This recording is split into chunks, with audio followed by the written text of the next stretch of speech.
Pemirsa, kita akan lanjutkan kembali perbincangan kembali ke Kang Asep dalam pembuktian mens rea ataupun niat. Ini indikator yang paling krusial untuk membedakan niat mengkritik dengan niat menghina itu apa? Ya, hati-hati kalau mengkritik kan membangun nggak ada masalah, bagus. Di Republik ini harus. Saya juga sering mengkritik kan, apalagi membangun. Ya, nggak boleh tadi mengkritik itu jangan menghina, ya ke pribadi, ancaman atau sara itu yang paling gampang. Ya, gampang kok ya. Nah, kembali mens rea tadi yang dikatakan ya batasan sederhana. Bahasa Belandanya, teknis hukumnya willen en weten. Jadi niat jahat itu kalau dia mengetahui dan mengendaki. Jadi sejak awal misalkan menyatakan ya kalau delik aduan sebutlah Asep belakangnya ABC, isinya kebun binatang. Niatnya mengetahui dan mengendaki supaya Asep diketahui oleh publik ya isinya kebun binatang atau menyebut etnis tertentu atau syarat tertentu. Niat baik. Tapi kalau misalkan sekali lagi ya tidak maksudnya ya diketahui dan tidak dikendaki nggak ada masalah. Tapi kalau dia menghendaki mengetahui misalkan kata yang delik aduan mempermalukan orang di depan publik dan orang yang dipermalukan mengadu, jangan coba mengatakan itu dia misalkan menurut keyakinan saya. Sama juga yang delik biasa ya. Jangan mengatakan keyakinan saya tapi menyinggung etnis, suku, agama, atau menodai agama ya. Dalam tadi kasus agama kan sering misalkan memplesetkan ajaran agama, misalkan sholat 7 jadi 2 dan sebagainya. Nah itu yang suka kena itu kan, itu jelas menodai agama karena batasan agamanya jelas tidak boleh. Tapi kalau misalkan organisasi itu pasalnya juga lain. Jadi ketika misalkan mens rea dalam arti hukum bukan acaranya kan, acara juga mens rea kan. Tapi mens rea dalam arti hukum ketika orang menyatakan tadi harus mengetahui dan mengendaki. Willen en weten. Dan itu terwujud. Istilahnya dikira delik formil, delik material gitu kan. Selama itu belum terbukti ya nggak bisa. Artinya ketika kemudian yang bersangkutan menyatakan menurut keyakinannya, menurut keyakinan saya, apakah kemudian ini bisa kemudian menjadi lolos karena ini merupakan materi komedi? Contoh sederhana gini, menurut keyakinan saya, Asep adalah isinya kebun binatang. Dan itu ngomong depan publik. Nah, kalau saya berkeberatan, saya ngadu, kena. Nah, delik biasa. Menurut keyakinan saya, orang Sunda bla bla bla, isinya negatif. Nggak bisa itu kena, nggak boleh secara ya. Nah, apalagi misalkan ya sejak awal tidak digunakan data yang valid. Contoh yang paling gampang di kasus itu kan, ini perlu kecerdasan juga. Gubernur Jawa Barat tidak pernah Deddy Mizwar, dia wagub, jagoan gubernur kalah. Ya itu perlu ketahui kan, data itu salah menyebutkan Gubernur Jawa Barat. Nah itu juga data harus benar. Dan tidak seorang semua Jawa Barat artis kan, bahkan artis yang terpilih itu kebanyakan non Jawa Barat. Bahkan kasih data penting juga ya. Supaya nanti ketika komedian juga isi data. Anggota DPRD Provinsi Jawa Barat itu mayoritas bukan orang Sunda lah. Nah, itu jangan sebutin orang Sunda semua milih artis. Oke, baik. Saya akan kembali Pak Arianto mengenai pembuktian dari mens rea sendiri. Unsur apa nanti yang kemudian akan diperhatikan, dipertimbangkan oleh para penyelidik ini? Yakinkan dulu ya, yang maksudnya mens rea dalam arti hukum atau judulnya ini? Saya kira mens rea dalam arti hukum. Mens rea dalam hukum. Ya kan? Ya dalam hukum. Kalau bagi polisi Bu, yang dicari buktinya bukan hanya mens rea, tetapi apakah pidana yang dilakukan, tindakan bukan pidana, tindakan yang dilakukan oleh yang terlapor itu masuk di dalam kriteria yang dirumuskan di dalam undang-undang apa tidak. Itu yang dicari oleh polisi. Makanya dia akan mencari bukti dan kemudian kesaksian. Dan yang terakhir adalah kepada para saksi ahli.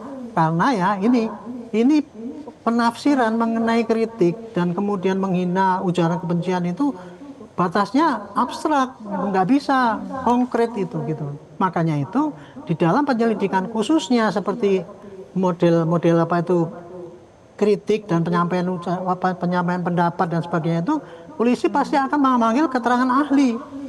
Para ahli-ahli itu ditanya, ahli bahasa lah, ahli meme, ahli apa itu semua ditanya apa ini masuk pidana apa masuk unsur yang dirumuskan di dalam ITE apa tidak, unsur yang di dalam 310 mengenai pencemaran apa tidak.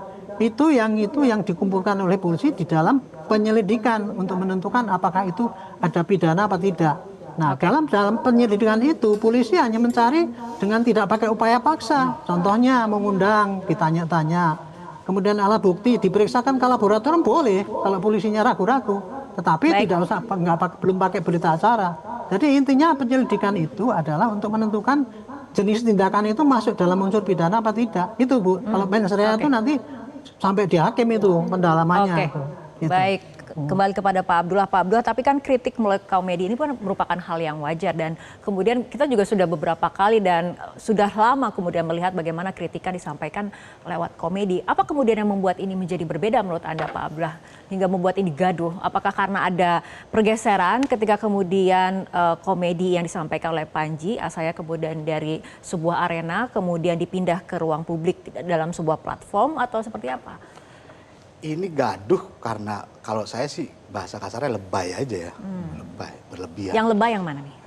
Ya yang lebay berlebihan melakukan laporan terkait kritik yang ada di tayangan Mensrea itu menurut saya berlebihan. Perbedaan pendapat itu tidak harus diselesaikan dengan laporan pidana. Perbedaan pendapat bisa diselesaikan melalui argumentasi logis yang disampaikan misalkan. Melalui kalau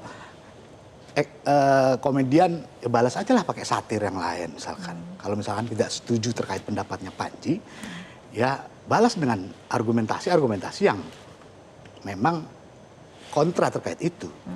Kalau kritik dan penghinaan, kalau bagi saya jelas batasannya. Kritik itu based on fakta, penghinaan itu tidak. Hanya menurut keyakinan dan menurut ambisi masing-masing personal. Tapi yang bikin ini gaduh, ya memang karena satu, KUHP baru yang lagi muncul juga baru berlaku, KUHP baru muncul. Bagi saya, kalau perbedaan pendapat diselesaikan dengan laporan seperti ini terus, ini ujian demokrasi juga, ujian terhadap pendewasaan demokrasi di Indonesia. Okay. Kalau memang nggak sepakat dan merasa dirugikan dan merasa tidak satu bahasa ataupun satu pikiran, ya argumentasiin aja lah. Oke. Tapi dari segi regulasi ini sudah cukup jelas ya membedakan antara kritik, humor, penghinaan seperti itu, Pak Abdullah? Kalau kita diregulasi jelas kok, kritik dan penghinaan jelas semua. Tapi kan kalaupun hak masyarakat untuk melaporkan ke polisi itu kan hak masyarakat semua, dan kepolisian juga wajib dan harus menindaklanjuti laporan yang ada. Okay. Tapi kan di situ tadi disampaikan bahwa ahli akan hadir, ini masuknya pidana atau tidak, itu kan polisi akan memproses. Nah, ini juga bagi saya kepolisian sudah paham di situ, dalam artian udah profesional lah di situ. Ada pidana atau tidak, itu kepolisian udah profesional lah di situ. Oke, baik. Kang Asep, legal standing dari pelapor sendiri menurut Anda seperti apa? Ya tadi, kalau bahkan dia dirugikan enggak gitu istilahnya. Kalau nggak dirugikan ngapain gitu. Kami aja orang Sunda dirugikan ngapain juga, dengan dia bina aja lah rame gitu kan. Ini penting ya, dalam hukum itu justru derajat tertinggi itu adalah lawakan. Hiburan, itu udah derajat tertinggi. Jadi kepala filsuf hukum itu kalau sudah melawak, sudah komedi, itu derajat tertinggi sindirannya. Ya, jadi ingat, makanya dalam hukum itu tadi ya, ketika orang ya menghumor, ketika orang berkomedi, ketika orang satir, ketika orang mendramakan sesuatu, itu kan di belakangnya ada sesuatu. Ya makanya kita diamkan saja gitu. Karena yang dihina aja diam, ngapain kita yang ribut? Satu itu. Kedua, nah tadi saya nyambung Pak Arianto, hukum itu sederhana kok. Siapa berbuat apa, apakah dapat dipertanggungjawabkan? Ya orang itu. Ya, tapi perbuatannya masuk nggak tadi penghinaan, penodaan? Apakah dapat dipertanggungjawabkan? Hukum mengenal alasan pemaaf, alasan peringan, alasan penghapus. Jadi ketika ada orang komedi tidak memasuki wilayah-wilayah pribadi dan yang pribadi tadi tidak mengadu, ya sudah selesai. Tapi ketika didelik ya yang menyangkutan biasa, tadi saya katakan siapapun boleh, karena nanti penyelidikan tadi ya hukum itu ya gampang. Ada peristiwa, parameternya alat bukti, di pidana kan ada 5 alat bukti. Benar nggak ini tadi kata saksi, dia melakukan itu, ada saksi melihat. Tapi apakah itu perbuatan pidana atau tidak? Nah, ahli akan menjabarkan kalimat-kalimat tadi gitu kan. Kalau kalimat tadi istilahnya dalam tanda petik ya, keyakinan saya tidak willing and wanted, yang ada masalah. Maka saya bilang ketika ada apapun kritik dengan cara lawakan, tapi jangan menghina pribadi, jangan menghina orang, fisik gitu. Apakah menjadi sara, itu sederhana kok. Nanti para ahli mengatakan secara bahasa, secara pidana. Jadi sekali lagi ingin saya katakan perbuatan itu bisa dipertanggungjawabkan atau tidak. Nah biarkanlah penyelidik yang mencari itu ada atau enggak. Kalau enggak ada jangan dipaksakan. Kalau ada ya kita proses hukum. Oke, kita akan lanjutkan kembali perbincangan tapi kita ikuti jeda berikut terlebih dahulu.